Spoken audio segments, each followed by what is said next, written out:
DPI Tamil News. Dharmapuri மாவட்ட ஒருங்கிணைந்த நீதிமன்ற வளாகத்திற்கு மீண்டும் வெடிகுண்டு மிரட்டல் விடுக்கப்பட்ட சம்பவம் பெரும் பரபரப்பை ஏற்படுத்தியுள்ளது.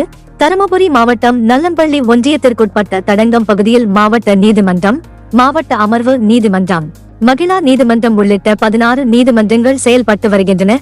இந்நிலையில் இன்று காலை மாவட்ட முதன்மை நீதிமன்றத்தின் மின்னஞ்சல் முகவரிக்கு வந்த மிரட்டல் தகவலில் பிற்பகல் 2:15 மணியளவில் வெடிகுண்டு வெடிக்கும் என குறிப்பிடப்பட்டிருந்தது.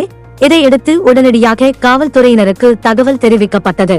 அதியமான் கோட்டை காவல்துறையினர் விரைந்து வந்து நீதிபதிகள், நீதிமன்ற ஊழியர்கள் மற்றும் 700க்கும் மேற்பட்ட வழக்கறிஞர்கள் உட்பட அனைவரையும் பாதுகாப்பாக வெளியேற்றினர். பின்னர் 16 நீதிமன்றங்களும் தற்காலிகமாக மூடப்பட்டு காவல்துறையின் கட்டுப்பாட்டுக்குள் கொண்டு வரப்பட்டன. வெடிகுண்டு நிபுணர்கள் மற்றும் மோப்ப நாய் அழகன் உதவியுடன் நீதிமன்ற வளாகம் முழுவதும் தீவிர சோதனை மேற்கொள்ளப்பட்டது.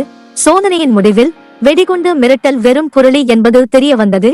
குறிப்பாக தருமபுரி மாவட்ட ஆட்சியர் அலுவலகத்திற்கு ஏற்கனவே 5 முறை, தலைமை தபால் நிலையத்திற்கு 1 முறை மற்றும் ஒருங்கிணைந்த நீதிமன்ற வளாகத்திற்கு தற்போது 5வது முறையாக வெடிகுண்டு மிரட்டல் விடுக்கப்பட்டுள்ளது.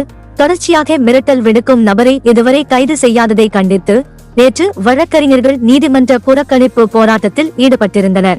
இந்நிலையில் மீண்டும் நீதிமன்ற வளாகத்திற்கு மிரட்டல் வந்திருப்பது வழக்கறிஞர்கள், அதிகாரிகள் மற்றும் பொதுமக்கள் மத்தியில் அதிர்ச்சியை ஏற்படுத்தியுள்ளது.